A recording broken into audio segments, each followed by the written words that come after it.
Hello दोस्तों, नमस्कार। आज की इस वीडियो के माध्यम से आपको बतलाएंगे टमाटर की उन्नत खेती। इस वीडियो के माध्यम से टमाटर की खेती कब और कैसे की जाती है, उन्नतशील किस्में, पौधे से पौधे की दूरी, खाद और उर्वरक दवाइयों की संतुलित मात्रा, 1 एकड़ में यदि आप टमाटर की खेती करेंगे तो लागत, लाभ, मुनाफा के साथ साथ दोस्तों हम बात करने वाले हैं टमाटर की फसल पर जो बीमारी आती हैं, जो डिजीज़ आते हैं, उनकी रोकथाम, ज़्यादा पैदावार आप कैसे निकाल सकते हैं और टमाटर की वैज्ञानिक खेती कैसे की जाती है। तो वीडियो पर बने रहिए। चैनल पर पहली बार आए हैं तो चैनल को सब्सक्राइब कर लीजिए। चलिए शुरू करते हैं। सबसे पहले दोस्तों बात करते हैं उन्नतशील किस्में।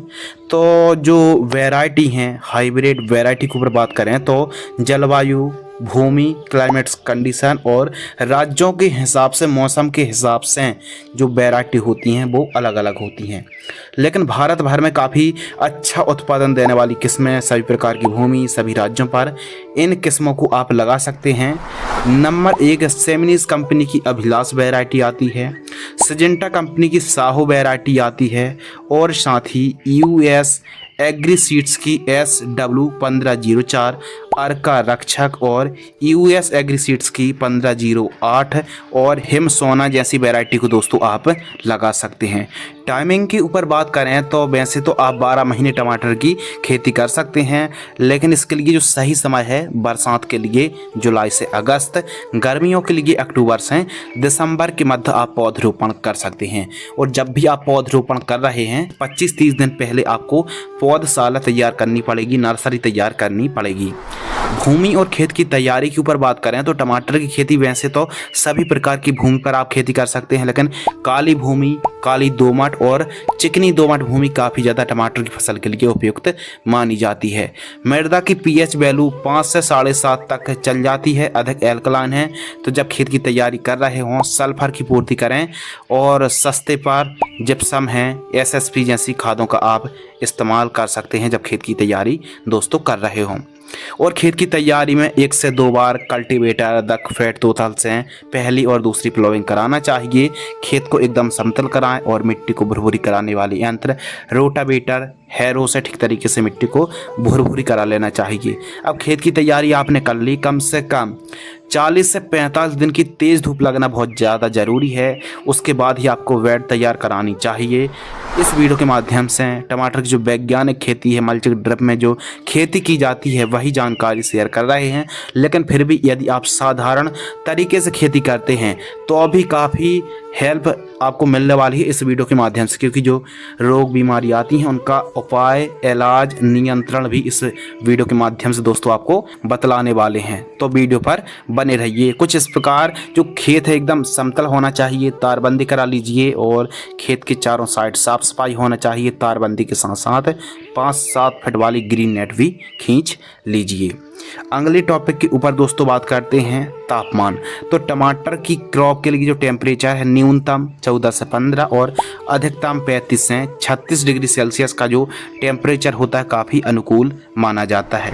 प्रति एकड़ सीड्स और प्लांट्स के ऊपर बात करें तो यदि आप 1 एकड़ पर टमाटर की खेती कर रहे हैं तो 80 ग्राम से लेकर 100 ग्राम सीड्स की रिक्वायरमेंट पड़ने वाली है। या फिर यदि आप प्लांटेशन कर रहे हैं, और प्लांटेशन भी 2 प्रकार से किए जाते हैं, एक बेड पर सिंगल लाइन या फिर जिगजैग डबल लाइन पर। यदि आप सिंगल लाइन पर प्लांटेशन करते हैं तो 8000 पौधे की रिक्वायरमेंट पड़ेगी। जिगजैग डबल लाइन पर पौधरोपण कर रहे हैं तो 16-17 हज़ार पौधे की रिक्वायरमेंट पड़ने वाली है। साधारण तरीके से खेती करने पर प्लांट्स और सीड्स की जो रिक्वायरमेंट है वो बढ़ भी सकती है। बेसल डोज के ऊपर दोस्तों बात करते हैं, यानी जो प्राइमरी न्यूट्रिएंट है। सबसे पहले यदि आप बड़े लेवल पर टमाटर की खेती कर रहे हैं तो सॉइल टेस्ट यानी मिट्टी की जांच जरूर करा लीजिए। इससे पता चल जाएगा कि हमारी मिट्टी पर कौन कौन से पोषक तत्वों की कमी है या फिर डिफिशियंसी है।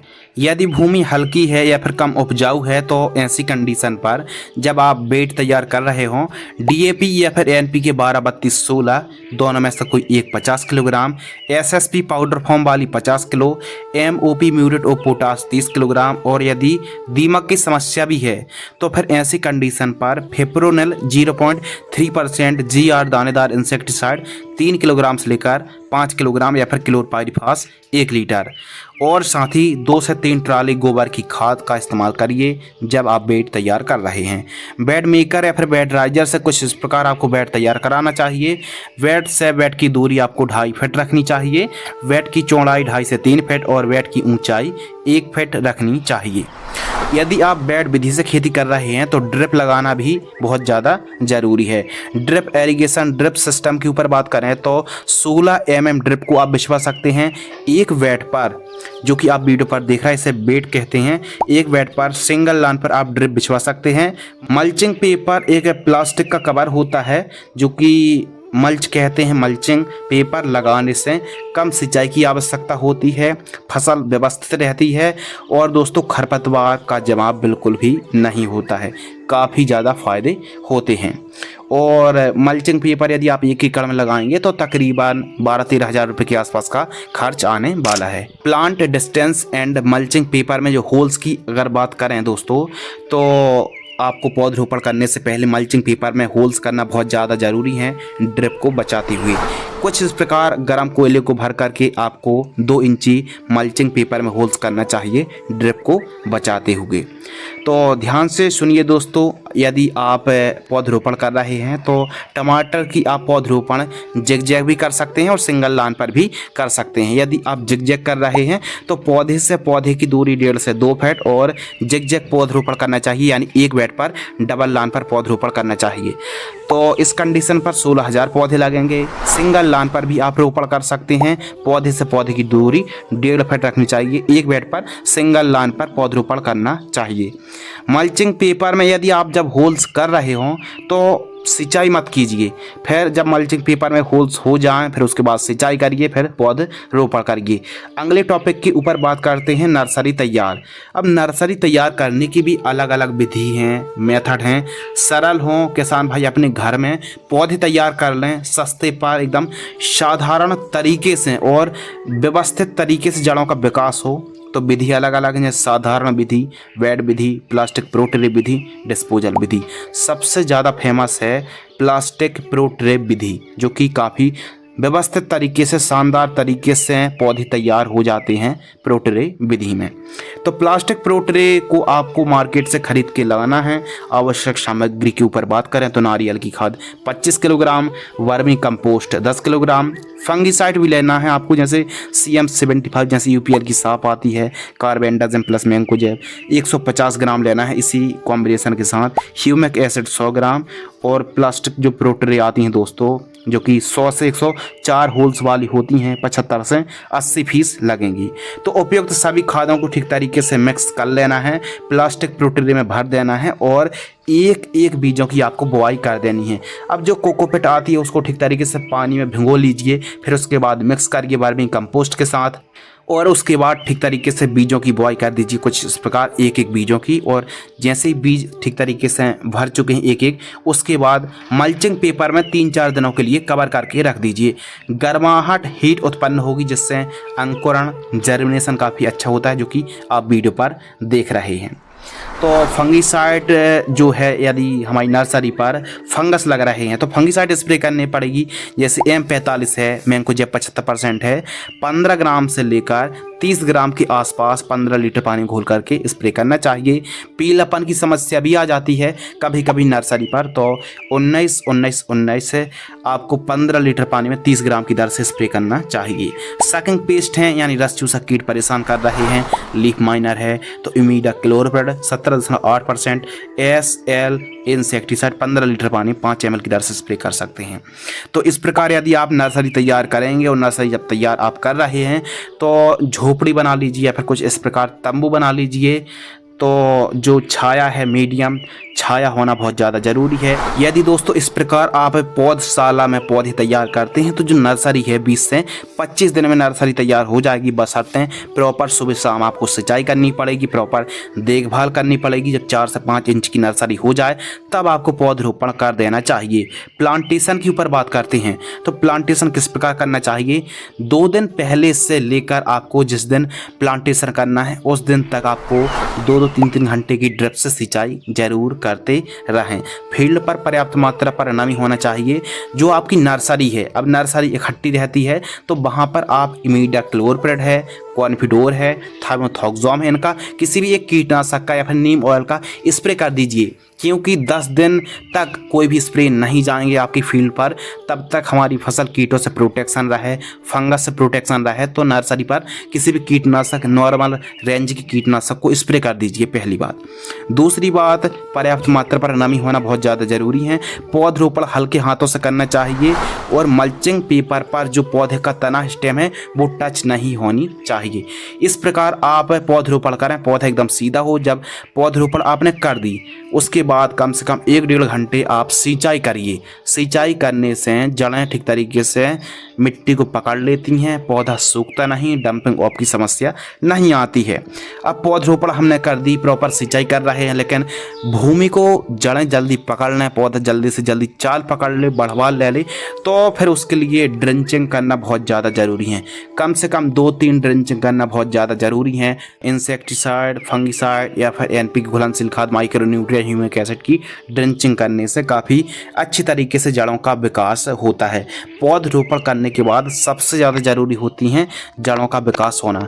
जितनी ज़्यादा जड़ों का विकास होगा, पौधा अपनी वनस्पतिक बढ़वार उतनी ही अच्छी लेने वाला है। तो जो फर्स्ट ड्रिंचिंग है रोपण से, जो भी हम बात करेंगे TP यानी ट्रांसप्लांट रोपण से 2 से 3 दिन के आसपास की फसल होती है तो 200 लीटर आपको पानी लेना है और 500 ग्राम ह्यूमिक एसिड और M45 फंगिसाइड मैंकोजेब 75% आपको लेना है दोस्तों, लगभग 500 ग्राम।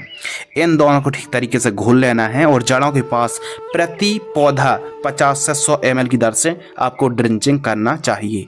सेकेंड ड्रिंचिंग रोपण से 5 से 6 दिन के आसपास की फसल होती है तो 200 लीटर पानी लेना है। NPK घुलनशील खाद 19-19-19 आपको 1 किलोग्राम लेना है और माइक्रो न्यूट्रिएंट फर्टिलाइजर्स 200 ग्राम से 500 ग्राम के मध्य, इनको दोनों को ठीक तरीके से टंकी में भर लेना है। फिर उसके बाद ड्रिंचिंग कर देना है फर्स्ट ड्रिंचिंग की तरह। अब अगले टॉपिक के ऊपर दोस्तों बात करते हैं। हमने पौधरोपण कर दिया, प्रॉपर पौधा बढ़वा ले रहा है।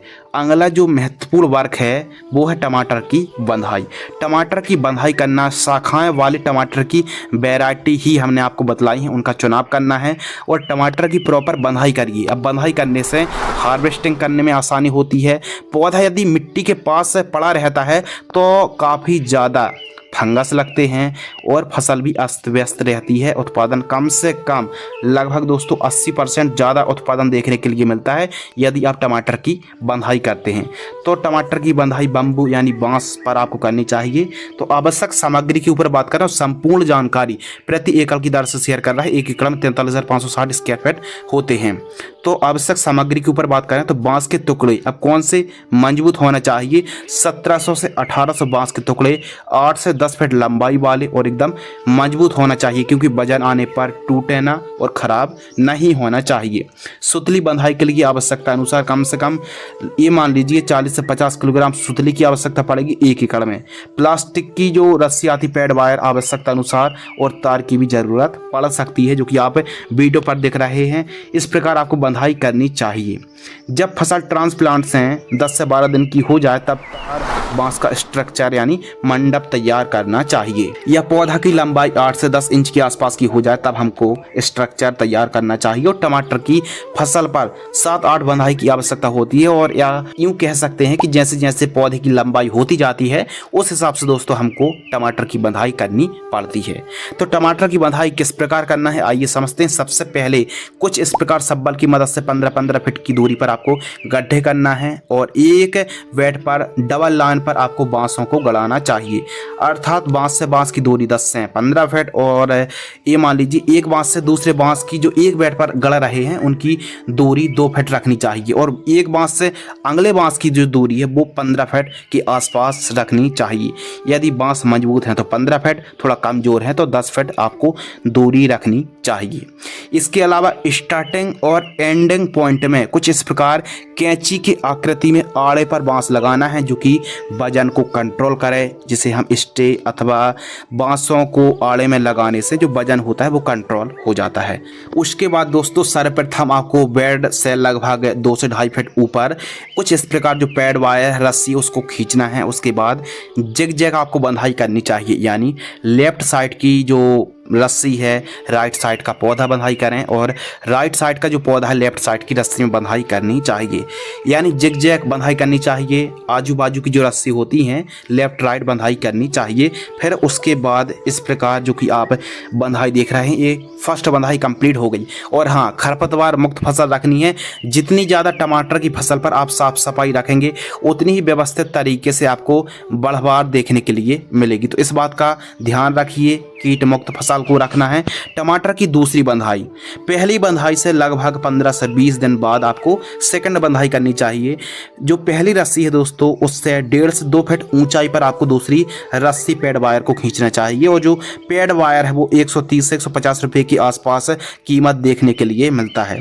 उसके बाद आपको सीधी आपको बंधाई करनी चाहिए, सीधी यानी जो पौधा है वहाँ से एकदम जो टहनियाँ जो डालियाँ इस साइड उस साइड हो रही हैं उनको ठीक तरीके से पैड वायर बांध दीजिए। एकदम सॉफ्ट हैंड से बंधाई करिए, रस्सी को ज़्यादा टाइट नहीं करनी चाहिए। इसी प्रकार टमाटर में ऊपर और अंतिम जो रस्सी है 5-6 फीट के आसपास में आपको खींचनी चाहिए और जैसे जैसे शाखाएं टहनियाँ बढ़ती जाती हैं उसी प्रकार टमाटर की बंधाई करनी चाहिए। टमाटर की अधिकतम ऊंचाई 5 से 6 फीट तक दोस्तों जाती है। उसके बाद जैसे जैसे वजन बढ़ता जाता है फिर बंधाई हमको प्रॉपर करनी पड़ती है। अब टमाटर की जो बंधाई करने में देरी नहीं करनी चाहिए और रोपाई के पहले ही बांस के जो टुकड़े हैं उनकी व्यवस्था कर लेनी चाहिए।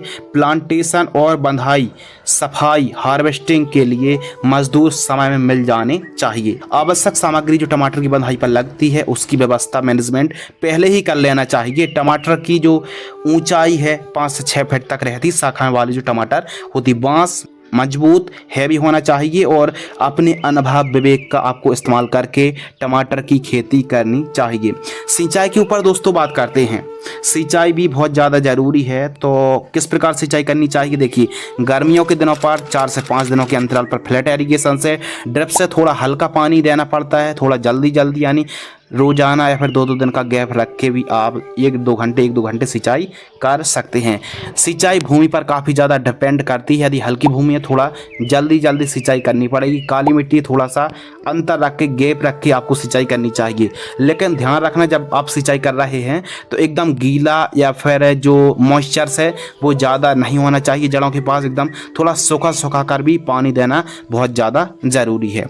स्प्रे शेड्यूल के ऊपर दोस्तों बात करते हैं जो कि काफ़ी ज़्यादा इम्पोर्टेंट है, क्योंकि टमाटर की फसल पर लेट ब्लाइट और अर्ली ब्लाइट यह 2 ऐसे फंगस हैं जो कि हमारी टमाटर की फसल को 80% तक चौपट कर सकते हैं और पैदावार को भी 80% तक ख़त्म कर सकते हैं, कम कर सकते हैं, क्वालिटी को प्रभावित कर सकते हैं। तो प्रॉपर आपको नॉलेज होना बहुत ज़्यादा ज़रूरी है। लीफ माइनर आता है तो कौन सी बीमारी आ सकती हैं, उनका इलाज किस प्रकार करना है, तो इस वीडियो के माध्यम से आपको संपूर्ण जानकारी शेयर करने वाले हैं। आइए दोस्तों बात करते हैं कीट प्रबंधन के ऊपर कि कौन कौन से कीट आते हैं। प्रमुख रूप से लीफ माइनर, मकड़ी जो कि येलो माइट्स और रेड माइट्स का प्रकोप देखने के लिए मिलता है, सफ़ेद मक्खी, late blight, early blight, thrips, aphid jassid, fruit borer की समस्या आती है, nematodes, bacteria wilt, leaf curl, leaf spot, powder mildew, downy mildew, bacterial blight आता है, टमाटर क्रैकिंग की समस्या आती है और फल फूल ड्रॉपनेस की समस्या, पीलापन की समस्या आती है। तो यह जो बीमारी हमने बताई, रोग डिजीज़ के नाम बताए, फंगस के नाम बताए, यह टमाटर की फसल में ही आते हैं।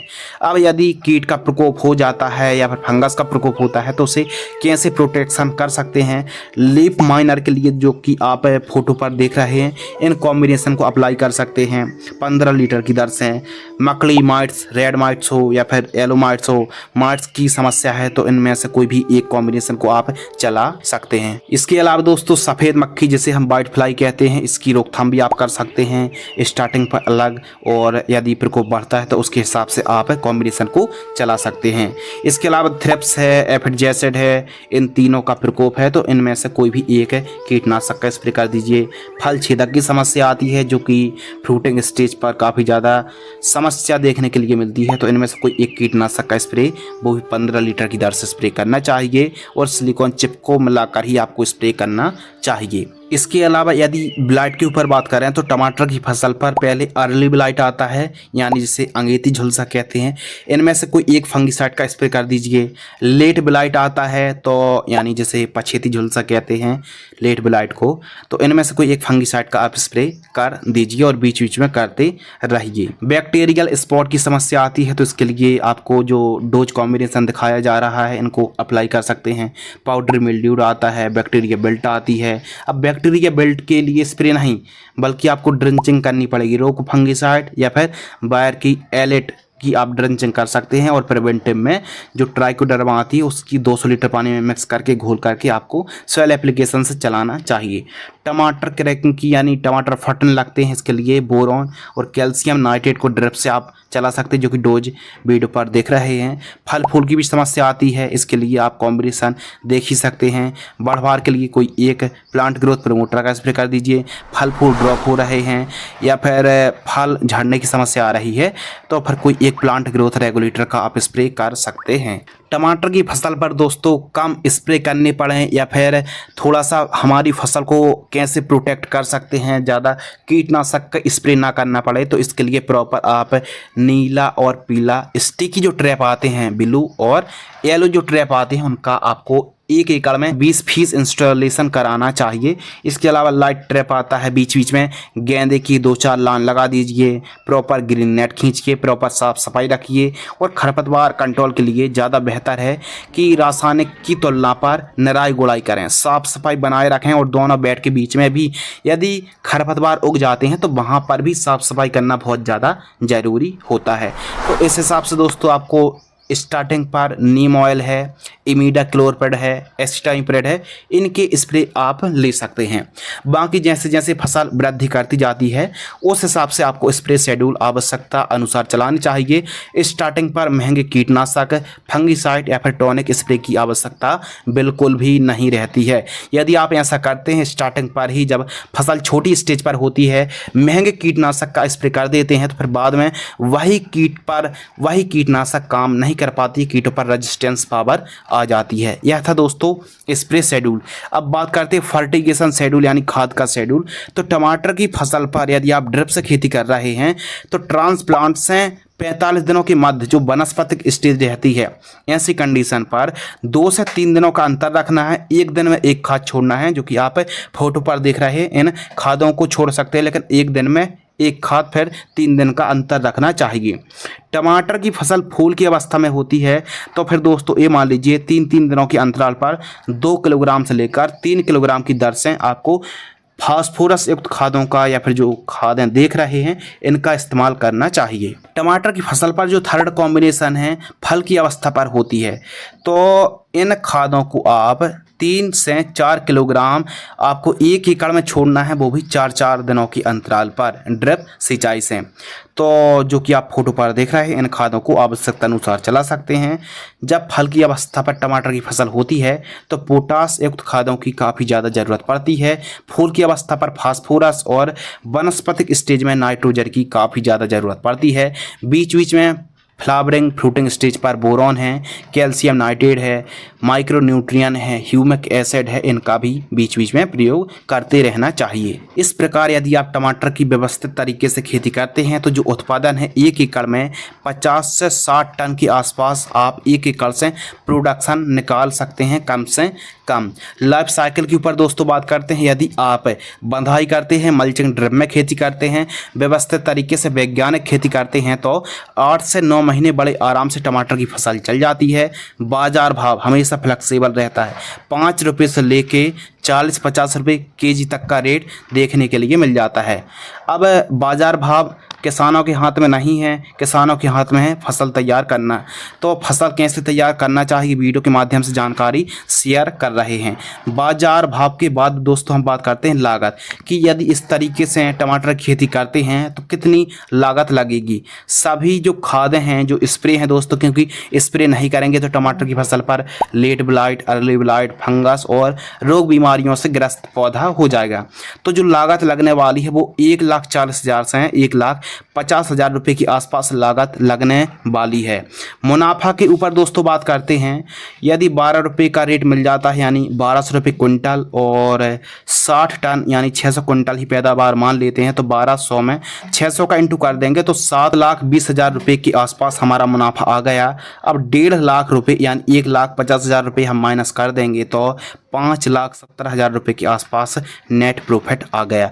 अब बाजार भाव और भी कम रहते हैं तो ये मान लीजिए कि आप 1 एकड़ से टमाटर की फसल पर 4 लाख रुपए से लेके 5 लाख रुपए बड़े आराम से कमाई कर सकते हैं सभी लागत को काट कर। तो टमाटर की एक ऐसी फसल है जो कि काफ़ी अच्छा प्रॉफिट भी दे सकती है, बशर्ते हैं बाजार भाव अच्छे होना चाहिए, उत्पादन अच्छा होना चाहिए, टमाटर की फसल स्वस्थ होनी चाहिए और टमाटर की फसल पर लीफ माइनर भी आता है। तो इन सभी की रोकथाम, जो डिजीज़ आते हैं, जो बीमारी आती हैं, उनका इलाज बतलाया और जो भी प्रॉब्लम्स क्रिएट होती हैं किसानों के सामने, जो भी फेस करनी पड़ती हैं, संपूर्ण जानकारी का ब्यौरा इस वीडियो के माध्यम से शेयर किया। अब जो हमने मुनाफा बतलाया है यह बाजार भाव पर, उत्पादन पर काफ़ी ज़्यादा डिपेंड करता है। अब कीमतें अच्छी होंगी तो आमदनी और भी बढ़ सकती है। तो आज की इस वीडियो के माध्यम से संपूर्ण जानकारी डिटेल में दोस्तों शेयर की। वीडियो कैसी लगे कमेंट सेक्शन खाली है, कमेंट सेक्शन में ज़रूर बताएं। वीडियो को आपने अंत तक पूरा वॉच किया, वीडियो को अंत तक देखने के लिए आपका दिल से बहुत बहुत शुक्रिया, धन्यवाद।